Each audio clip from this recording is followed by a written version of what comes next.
Hello everyone, Coach Dave here, and we are at Laguna Seca for what had to be one of my favorite races in the FIA Championship ever. I know I said that previously. I've had some pretty good races recently. I think that the quality of the racing and the tiers that I've been racing in, or the splits, have really made it a lot of fun. Before we get going proper, I just need to apologize for the quality of the onboard footage, because for some reason I can't sort out my recording quality from the PS4. So my other game recordings seem to be in high quality, but the PS4 one is somehow missing. So I need to sort that out. Anyway, long excuses over. We are in quali here for the Porsche 911 at Laguna Seca. But before we get going, let me just quickly thank my sponsors, Thrustmaster, and if you want some coaching, Coach Dave. davidperel.net/coaching. All right, so we start our flying lap. As you could see, the build up to it was insane with the traffic. Everyone wants the slipstream. I didn't do that much practice for this race. I did some coaching for this event a couple of days before, so I had that, but I didn't know the intricacies of this car, so I kind of was thrown in at the deep end. It was just that during the coaching session I realized how much fun I was having. I didn't actually plan on doing this race, but because of the fun I was having during the coaching and relatively my race pace was pretty good, I felt like I had to give this race a shot. So I jumped in.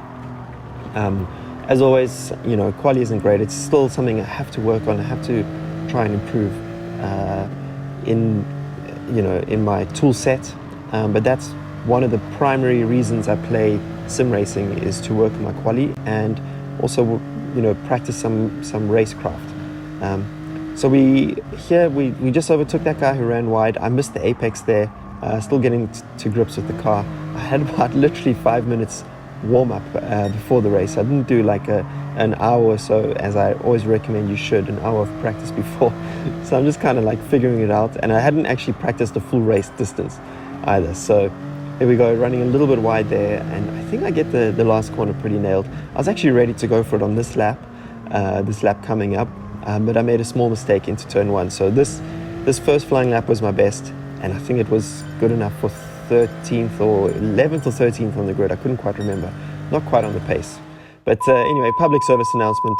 Things get quite rough in this race, but that was the nature of these cars.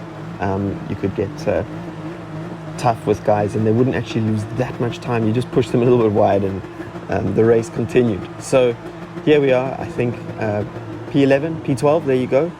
Kelster is at the front. I wouldn't call this the absolute top split.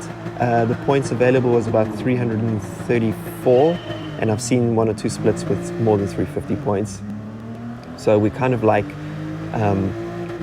top, like 1.5 split. Still high quality grid. A lot of guys that I enjoy racing against and respect here. Primary target in first corner, don't hit guys, but I got bumped around quite aggressively and actually lost some places. Try to do an undercut here and go around the outside of the guys, but that wasn't quite working. So at least we're still in the race. We're not on the gravel. We're not pointing backwards. That's always the priority in these races without the penalties. And off we go. So, man, I mean, the way this car moves with the tires, and also there's a race this week, Daily Race C, around here with the, I think it's a Mazda Mx-5, I think. Same kind of tires. The sports hard tires in this game are really fun to drive. You got to get the car a little bit sideways on entry to provoke a little bit of rotation around the corner, and if you miss that, you're just going to be understeering wide into the bush, basically. So I really enjoy that style of driving, and it's so different to the Group 3s and Group 4s, where you have to be quite smooth and get the perfect amount of rotation coming from the tire, and if you don't do that, you're just generally quite slow. So that takes a lot of practice, whereas with these ones there's a bit more scope for manipulation of the car, and where your style can come through a little bit more. And I think that's a major contributor to making these races a little bit closer and much more fun. Braking here into the final turn, I did do a pretty aggressive nudge there. I just misjudged the braking, and then this guy tried to go around my outside, and I've often said this before, if you want to go around my outside and there's no space, I'm not going to give it to you. That's just a something I learned from karting, is just take no prisoners. However, he was quite upset, and as you can see here, he actually tries to, I think, take me out and runs wide. So he was obviously a bit upset, and I understand. I mean, I was being quite aggressive, but that's my policy in racing anyway. So it's like kind of a half-hearted apology from my side. All right, so we're still in the hunt here. As always, when I qualify outside the top 10, I just want to get back into it for the race. But the cool thing about this race was the leaders weren't actually getting away. And at this point, I'm P11, 5 seconds off the overall lead. So I'm thinking to myself, maybe even if I can drive smooth enough, maybe I can get into the top 5. The guys are boxing around a little bit. Everyone's trying to settle into their position and get into a rhythm. And this has just given me the chance to stay with the group. You can see the front guys have actually broken away a little bit. And there's 1 or 2 periods in this race where I was still trying to get a feeling for the car and at the rate of the tire wear, which actually wasn't that bad in the end. So maybe I was a bit too conservative in the middle of the race. But the point is that the leaders broke away once or twice where I thought, oh, there's no ways I'm going to catch them. And then for whatever reason, when they started racing against each other, I closed back up. So this is a desperate plea from my side to Gran Turismo to make more N200, N300 sports hard races, that we can have pretty fun events like this one here. All right, so ending lap 2, about to jump into lap 3, and so far everything's quite clean. The beginning of this race, I actually didn't make that many moves. I was just trying to suss out what was going on, and more importantly, I was quite aware of outbraking myself and punting the guy in front. So I was a little bit conservative on the brakes initially, because I just didn't want to be the enemy number 1. Turn 1, there was 2 different lines here. You could take you could miss the first apex and hit the second one, nice late apex, or you could double apex them, which I actually think was the faster way. And this often led to cases where I would land up down the inside of someone, but they'd still carry the momentum and therefore the position. So TX3 Blay, he managed to stay in front there. Look at the cars moving around. It's really fun. Lots of hand movements. Just really fun cars to drive. For some of you wondering what's happening with the sound, I'm actually overseas and forgot my mic at home. So I'm using my iPhone to record this. So we got average quality video, average quality sound, but hopefully good quality racing. And to me, that's the main priority. I actually used to record these things directly from the PlayStation and upload it, and the quality there was shocking, but you guys seem to enjoy it. So here's a trio of corner cutting penalties going on here, and I like how they all kind of got dished out in different sequences. But that was pretty fun to see, and it just meant that I now had an opportunity to gain 3 positions. However, I make a small strategic error here. After having watched the replay, what I should have done was, I'm in P11, all 3 guys in front of me have got penalties. What I should have done, and okay, they're short penalties, but still, was wait for the penalty zone. But instead, I go for a move here. I go down the inside of TX3 Blay, who runs wide again into T1. Oh no, what happens is I actually do a kind of misjudge my braking, but it turns into a pretty decent overtaking maneuver. And now, because of that maneuver, I actually lost time to the 2 guys in front. So you could argue that I would have been closer to them if I just stayed behind Blay, but whatever. We went for the move, it worked out, and after this penalty, these guys will be closer to us anyway. I just think that strategically, I probably could have moved up sooner, and anyway, we jump ahead. I think we jumped ahead 2 laps now.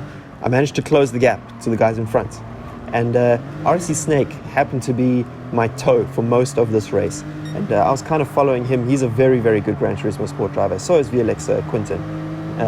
Quinton is also a regular viewer of the channel, especially on the live streams, and a really good driver, fun driver to be around on the track. Can be quite aggressive, but it's an aggression that I genuinely appreciate. He's not there to send you, but he's not going to give you the space, and he's going to bump you if you make any silly maneuvers on him. So I appreciate that. I like that kind of aggressive driving. I don't like the kind of sim racing where it's expected for the car in front to roll out the red carpet for a guy who's faster. There's no obligation for the person in front to let a faster car through. All right, so down the inside, I nudge him wide there because I had done the move, and I didn't want him to come back down the inside for this corner here. I don't know. Oh, he gets a little bit of snap oversteer there. If you look in the rearview mirror, I think he just manages to hang on to it. But that means that the threat from him is over. RC Snake runs a little bit wide there, getting the rear out quite impressively, but hangs on. We're now braking for the final turn, cut ahead again. I think we skipped 2 laps. And as you can see, the group ahead, which previously had actually broken away, we've now caught up to them. Our pace was not so bad. I watched some of the top split live streams, and they were hanging around the low 39s, high 38s, sometimes getting to mid 38s, which was obviously very quick. And we seemed to be hanging around the high 38s when we had free air, so not so bad. And it's because I've been playing a lot in January, not every day, but I've been on the simulator almost every day as I prepare for my new season.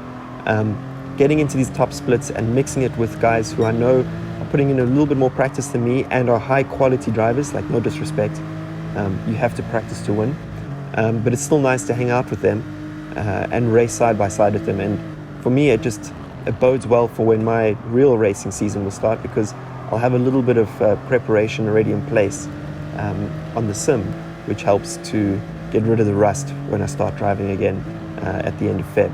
So here we are. Okay, so now I'm only P9. I've actually only made up 2 places since the first lap. And you would think to yourself, okay, well, we're already past halfway through the race. We're only P9.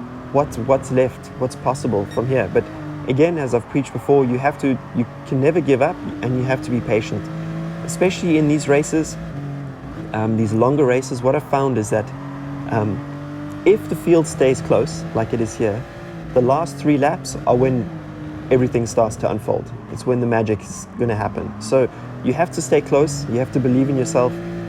Don't lose that slipstream, which I was under threat of doing there, especially when they break through the group, and then start to push as soon as you get the opportunity. So here we are. I think it's 5 or 6 laps to go.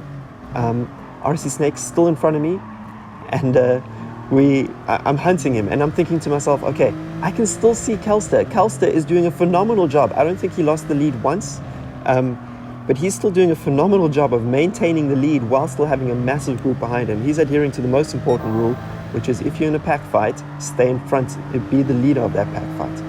Even if you get attacked multiple times, you still want to be at the front of that fight, because if you're around P3 or P2, it's very easy for you to slip back in the pack and then lose opportunity to win. So obviously it's easier said than done, but he's adhering to a very important rule there. All right, so they break away again, and now at this point I actually thought to myself, in this specific lap I actually couldn't keep up, so I have to keep pushing. Maybe P8 is the limit, but there's P5, it's right in front of me. Kelster is actually not that far ahead either. I keep seeing him in my sights, and if you remember, on lap 1 we were 5 seconds behind, and now we're 3 seconds behind, so we did actually catch up some time. The guys here, they're really starting to push, and as I said, it's the last 30% of this race where things start to unfold. So braking for one more lap, and we're not going to do any more cuts from here. We have 10 minutes of pretty epic racing. The guys are now getting quite close, and I want to find a way into the top 5, and maybe even if I'm in the top 5 with 2 laps to go and things start to get messy up front, maybe even a podium from P11 in a top-ish split. So I have won recently, I think it was second split. I managed to pull off a win, which is very rare for me in the FIA Gran Turismo events, but I wanted to race against these guys, which I view as slightly higher quality, faster guys than what I'd raced before. If I could get on a podium here, I'd be flying high. I'd be hovering back to the couch after the event and not having to touch my PlayStation for another 2 or 3 days. So far, the main thing that is happening here is I'm having a lot of fun, and I'm learning a lot, because there's a couple of moves that you can practice during these events which I will carry over to real life. Actually, most of the overtaking maneuvers that I do in real life have been formulated on the sim first. So I know a lot of people say, oh yeah, you're racing against a real racing driver, so of course he's going to do these moves. But most of my moves come from the sim. When you're racing against this kind of quality, you can put enough faith in them that when you try a move, you try an undercut, You're not going to be sent to the shadow realm or anything of the like. They'll be polite enough to let it happen and then probably get you back the next corner, but it's still really, really good practice, which is why I'm slowly starting to believe that you'll find more value in doing sim racing than karting if you're just starting out in motorsports. Okay, no, not many moves have happened so far. I'm still stuck in 8th, but still have this belief that I can close up to the leaders. So now we're 2 seconds behind, and when you start to see deltas like that get reduced in a pack, you really start to think what's possible. RC Snake here is going for a move down the inside of Steve Gaming, and I think things get a little bit aggressive between all three of us in the next few laps. I'm just trying to stay as close as possible, trying to find an obvious move where if I overtake RC Snake, I'm not going to lose too much time to the group in front. As you can see, everything's closed up. I still can't believe that Kelster has managed to hold on to this lead. He's done a phenomenal job to defend, and it's good because it just keeps the race in place for us, you know. So staying in the slipstream is super important in this game. If you outside of 1.5 seconds, that's it, game over. And if the pack in front are all in a slipstream, you're never going to catch up to them again unless you do the lap of your life. So I'm really happy here. I'm actually happy to wait a little bit, and what I want to see is RC Snake go for a move on Steve Gaming, and then hopefully I can get down the inside. There he goes. I nudge him actually a little bit. He manages to pull off a move instead of going into the wall, so full credit there. And I wasn't quite able to follow him through after that nudge. So I have a slightly different line there, you'll see. I'll cover it in the next lap by going tighter. Someone goes wide there. I actually just missed the name. And then RC Snake gets the mother of all snap oversteers. So we go from P8 to P6. 6th place, Steve, Super GT's favorite position, not mine. And now I'm definitely thinking a podium is on, because we got, 3 or 4 laps to go, including this one. And they pull away slightly, which was a little bit frustrating. So now the gap is up to 2.5 seconds to the overall leader, but it's just a matter of time before he has to defend like crazy again, and I can get in to the fight. Now, I've mentioned a few times that I really enjoy when 2 guys in front of me are fighting. I usually tend to find my way through that kind of battle, and usually I manage to do it in a relatively clean way. So what I'm hoping here is, again, the 2 guys in front. We've got Callum, who I had, for some reason, I'd never seen him before, but in this specific week, starting in the daily races around the wet Spa track, all the way leading up to this event, and then daily races after this event, we just managed to find each other on the track and had the most unbelievable racing. Unfortunately, I didn't record any of the other videos, and it was just like he would win one, I'd win one, he would win one, I would win one. And here we are again, totally unplanned. I think he actually started in 4th or 3rd, and when I saw his name pop up there, I was like, no, this cannot be. So I think the previous race he actually beat me, so I was like, no, I mean the previous daily race. So I wanted to get one up on him here, but first we have to get through Steve Gaming, so I don't know how I actually managed it. I'm commentating on this having not watched it, besides a small quick edit and actually having done the race myself. So let's see what happens. Braking now into the final turn. It's very easy here to actually hit the guy in front, and you got to be careful. Overtaking there is almost impossible. Kelster, it's impossible because they'll get the undercut on you. Kelster is now defending like crazy, still has not lost the lead. TRL Aug is flying, and he's a really, really top gamer. And you know what I've found with Aug is that whenever he's racing, he seems to be sent by someone to the Shadow Realm. He has the worst luck in these FIA races. And here I go down the inside, boom. Now, he's on my outside. Do I give him enough space? Probably not.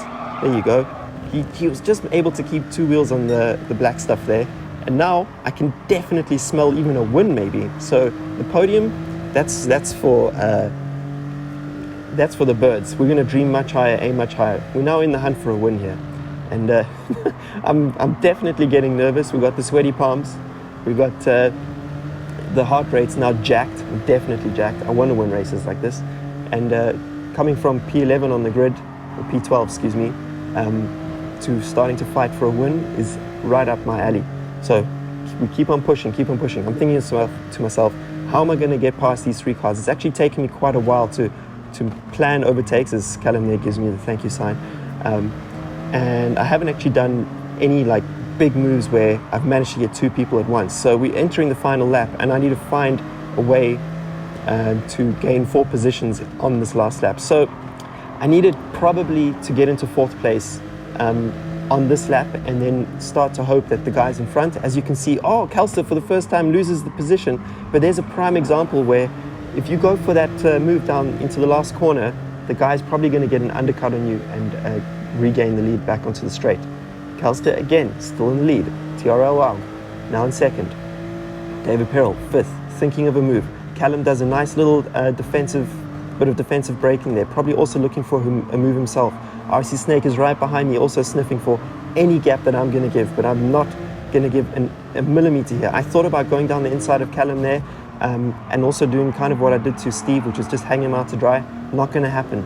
This next corner here, still, there's not much braking, so you just got to flow through here and try and get as close as you can to the corkscrew. Callum runs wide, but it doesn't slow him down enough where I can actually get the move done going into this next left-hander. So again, another corner where not much braking is required. So if you do a move there, you're going to just lose time to the guys in front. That's not the plan.